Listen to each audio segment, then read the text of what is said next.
आज का जो संडे है इसे वर्ल्ड में पाम संडे या खजूर रविवार के रूप में सेलिब्रेट किया जाता है।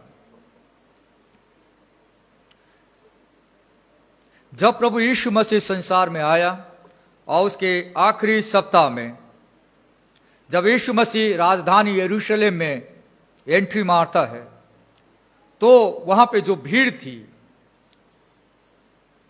उस भीड़ ने यीशु का स्वागत किया था और ब्रांचेस शाखाओं को उन्होंने डाला था, कपड़ों को उन्होंने बिछाया था और यीशु का रेस्पेक्ट किया था और वो भीड़ इस बात को जान गई थी कि यीशु राजा है। Jesus is the king. आज हम दो पैसेजेस पे ध्यान देंगे। एक पैसेज जो मत्ती रचित सुसमाचार 21वां अध्याय में पाया जाता है, 1 पद से लेकर उसके 11वें पद तक हम देखते हैं कि यीशु यरूशलेम में एंट्री मारता है और इस पैसेज को यीशु का विजयी प्रवेश कहा जाता है। Triumphal entry of Christ into the city of Jerusalem. दूसरा जो पैसेज होगा यशायाह की पुस्तक 9वां अध्याय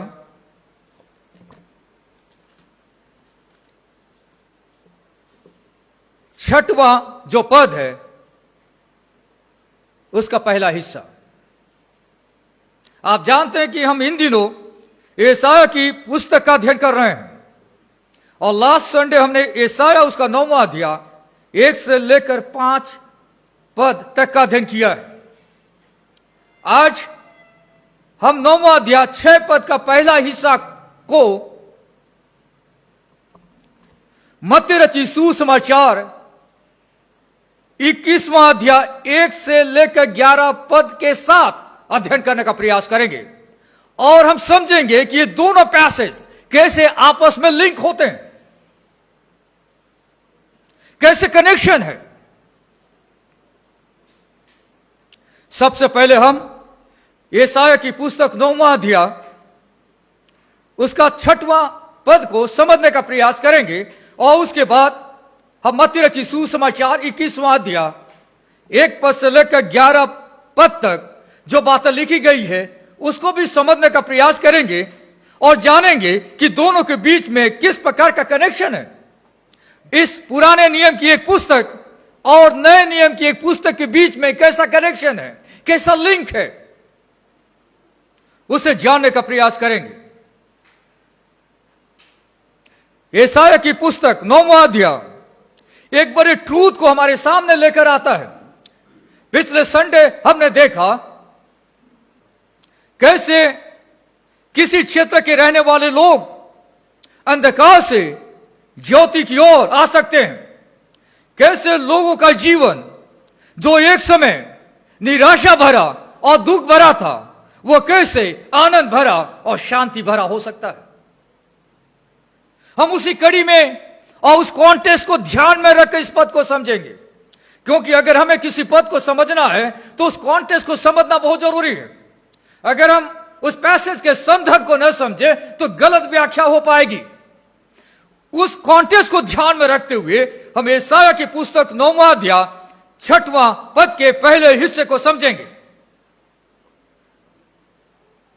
आइए इस पाठ को पढ़ते हैं। क्योंकि हमारे लिए एक बालक उत्पन्न हुआ,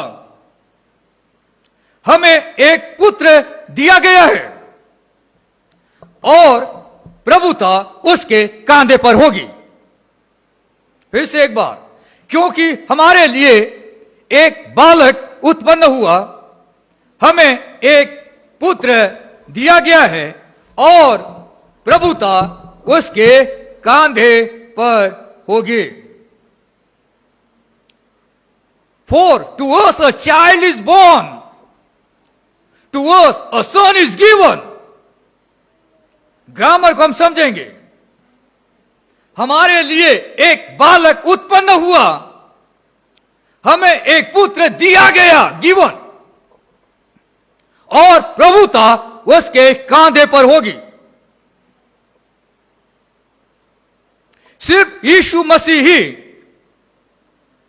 हमें आनंद भरा और शांति भरा जीवन दे सकता है, क्योंकि एक बालक उत्पन्न हुआ है, एक पुत्र दिया गया है। एक बालक उत्पन्न होने का मतलब क्या है? यीशु मसीह हमारे लिए मनुष्य बना। जी उठने के बाद वह स्वर्ग में आज भी मनुष्य है, यानी उसके पास शरीर है। ध्यान से समझिए।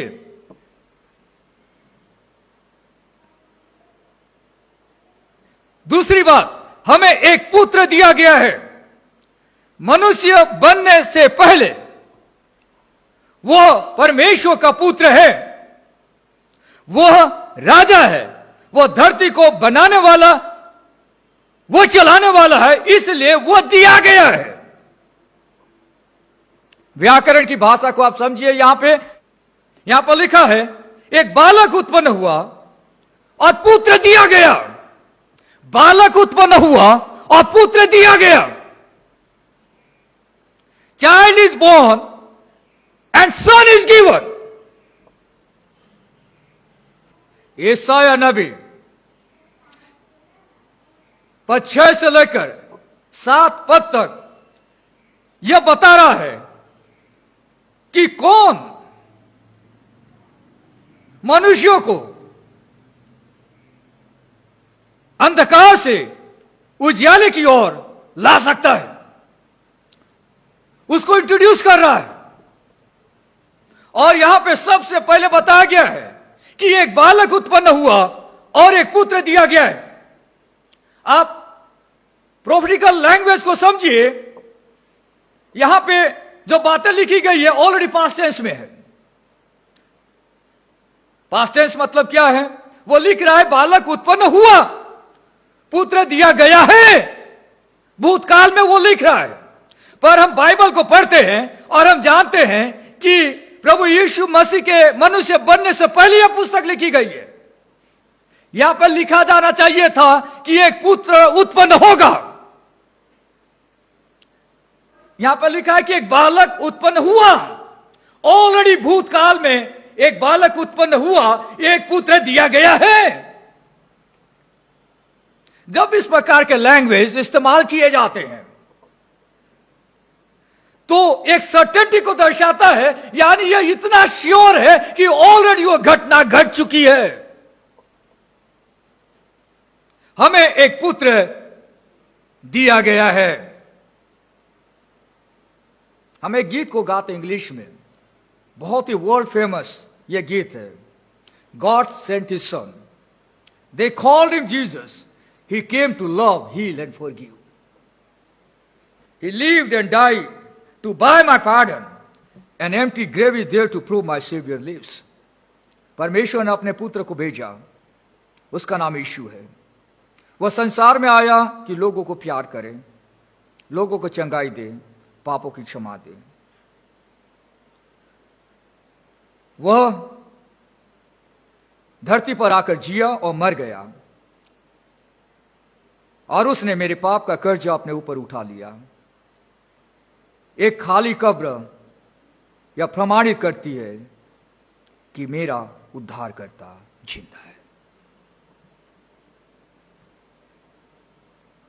पहली बात, हमारे लिए एक बालक उत्पन्न हुआ है। कुछ बातों को समझना बहुत जरूरी है।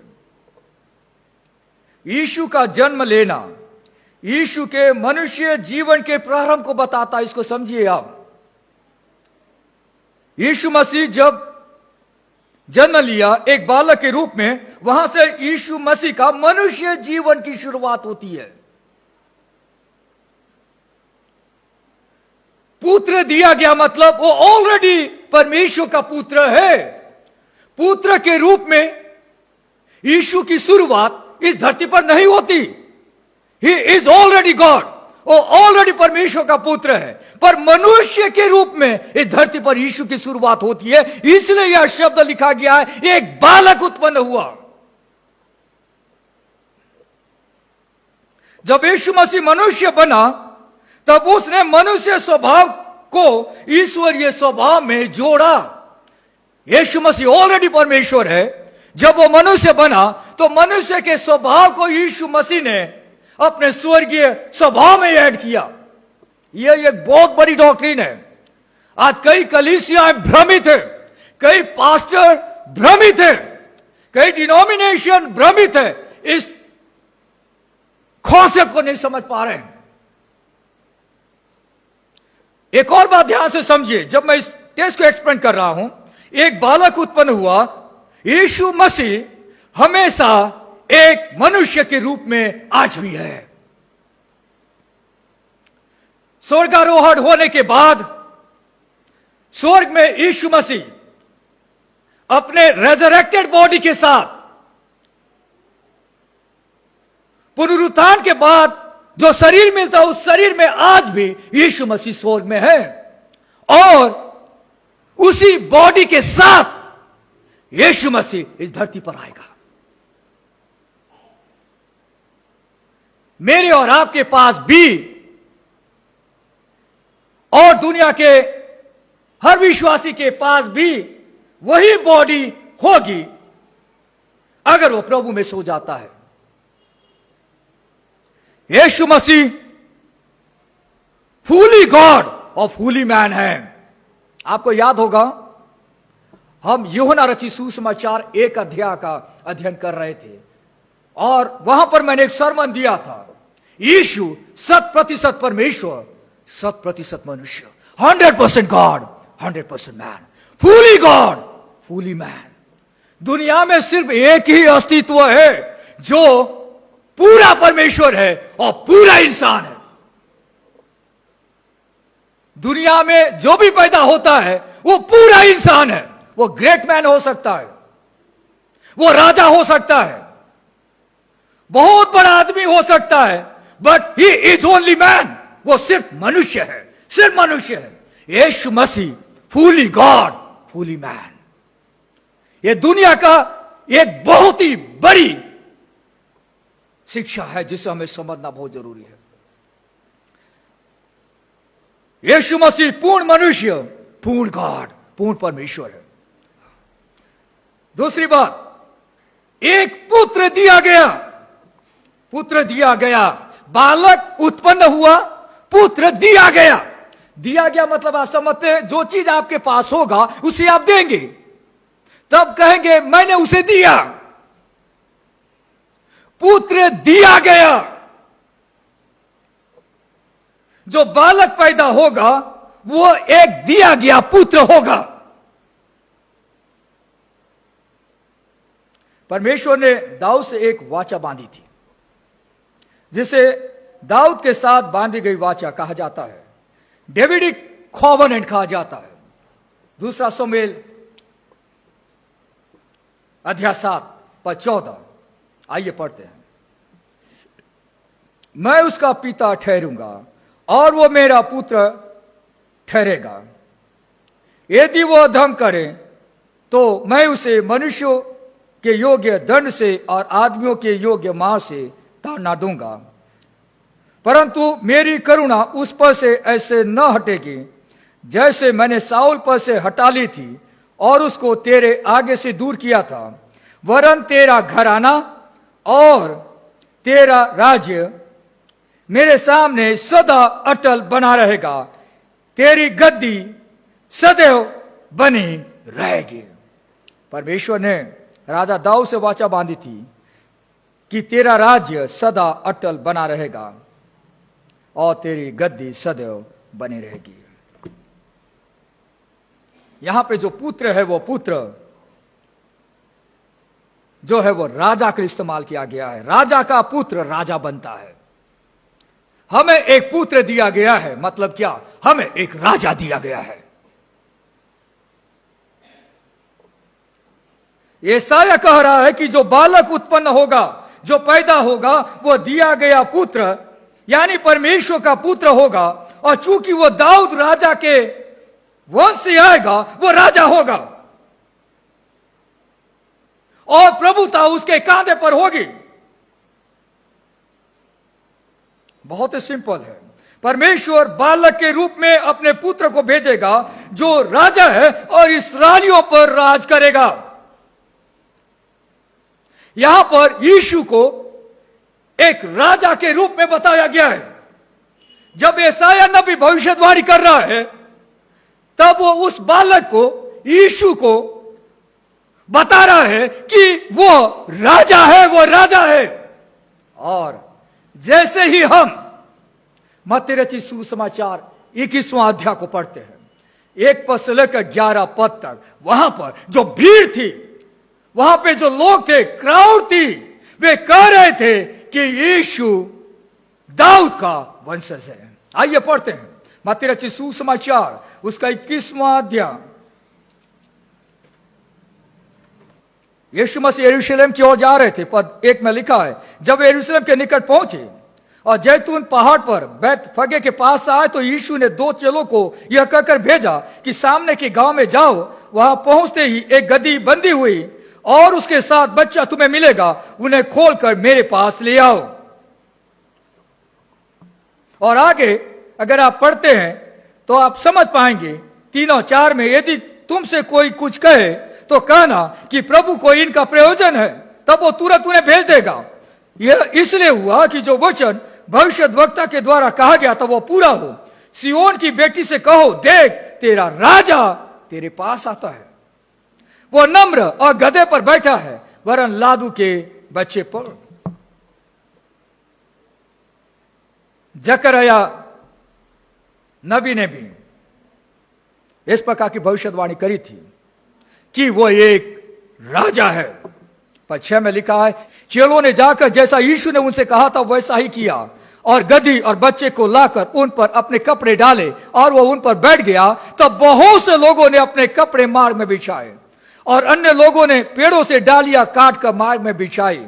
जो भीड़ आगे आगे जाती और पीछे पीछे चली आती थी, पुकार पुकार कर कहती थी, दाऊद के संतान को होसाना, धन्य है वह जो प्रभु के नाम से आता है, आकाश में होसाना, दाऊद के संतान को होसाना। पब्लिक जान गई थी कि यीशु राजा है, यीशु राजा है। प्रिय मित्रों, सिर्फ यह पुत्र, यह राजा ही हमें आनंद और शांति का जीवन दे सकता है। वह किस प्रकार का राजा है यहां पे बताया गया है। Number 1, he is the king of authority, वो अधिकार का राजा है। यीशु मसीह को सारी बातें मालूम थी। यीशु को मालूम था कि वो यरूशलेम जाएगा, उसे पकड़ लिया जाएगा, उसे क्रूस काट पर चढ़ाया जाएगा। यीशु को सारी चीजें मालूम है, पर वो इतिहास को कंट्रोल करता है। वो अधिकार का राजा है। He is the king of authority, वो एक ऐसा राजा है जिसके पास अधिकार है, हर इवेंट को वो मूवमेंट कराता है। जो यहूदी लोग थे वे यीशु से घृणा करते थे और यीशु की शिक्षाएं उनके अधिकार को प्रभावित कर रही थी। लोग यीशु के पास चले जा रहे थे। जो यहूदी धर्मगुरु थे, जो प्रशासक थे, उनको लगता था कि लोग अब हमारे अधिकार में नहीं चल रहे हैं और लोग यीशु के पास जा रहे हैं।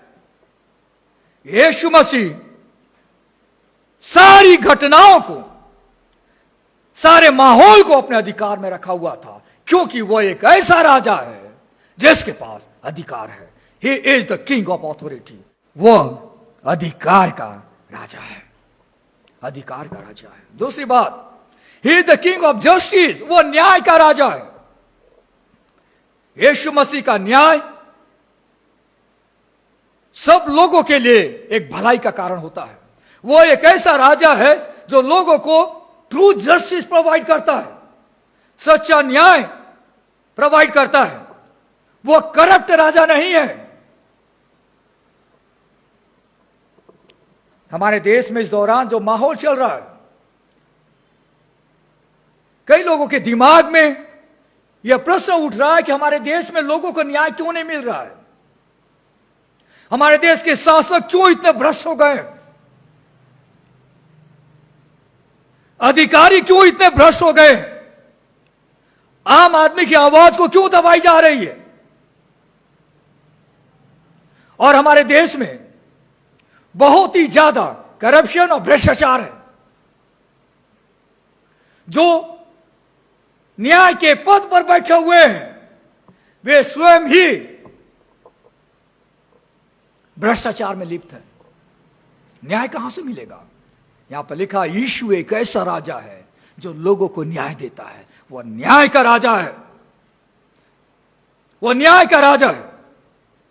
जो ऑपरेस लोग हैं, जो पीड़ित लोग हैं, उनको यीशु मसीह न्याय देता है, because he is the king of justice. वह न्याय का राजा है। तीसरी बात यीशु मसीह के बारे में बताई गई, ही द किंग ऑफ ह्यूमिलिटी। वो नम्रता का राजा है, वो नम्र है और गधे पर बैठा है। कोई व्यक्ति अगर गधे पर बैठकर जाता है तो यह बताया जाता है कि वो नम्र राजा है, अन्यथा राजा लोग हॉर्स पर, घोड़े पर बैठकर जाते हैं। यीशु मसीह गधे पर बैठकर जाता है, यह बताना चाहता है कि वो नम्रता का राजा है। आज हर राजा अपने आप में घमंड रखता है।